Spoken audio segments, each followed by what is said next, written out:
праздники не принято говорить о проблемах, но у Ленского почтового отделения их всегда хватает. Даже накануне профессионального праздника, который почтовики отметят 9 октября, главная тема разговоров – острый дефицит кадров. Каких специалистов сегодня не хватает почтовому отделению Ленска и когда посылки начнут приходить вовремя? В этих вопросах разбирался Дмитрий Вильчевский. В адрес почтового отделения нашего города можно услышать много возмущений. Бесконечные очереди, не вовремя полученное письмо. Часть претензий вполне обоснована, но не все понимают, какой нелегкий труд ложится на плечи наших почтовиков, которых по штатному расписанию в Ленском отделении должно быть 95 человек. Но если бы они все были, нам практически бы достаточно было. В основном у нас большая проблема – это с работниками в самом городе. Часто не хватает операторов.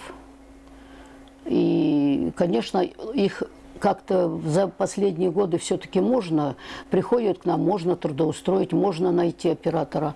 А вот почтальонов уже в течение 2 лет мы не можем найти. Никто не желает работать почтальоном. Понятно, что обслужить 10 участков 3 почтальона не могут. Поэтому даже срочные письма задерживаются на несколько дней. Отсюда и жалобы граждан. Но заполнить почтовое отделение со сотрудниками пока не получается. В связи с тяжелыми условиями работы и низким уровнем оплаты потерялся престиж профессии почтового работника. У нас очень трудная работа. Испытываем кадровый голод. Мы стараемся, мы выполняем свою работу, мы делаем планы, которые нам дают наши плановые задания. Несмотря на тяжелые условия, мы все выполняем. Даже в бурный рост телекоммуникационных услуг почта не теряет свои значимые позиции. Сегодня главпочтамт активно развивается и работает в ногу со временем. Например, у почтовиков появился свой сайт почта.ру. Новые направления не отменяют такие традиционные услуги, как, например, подписка на периодическую печать.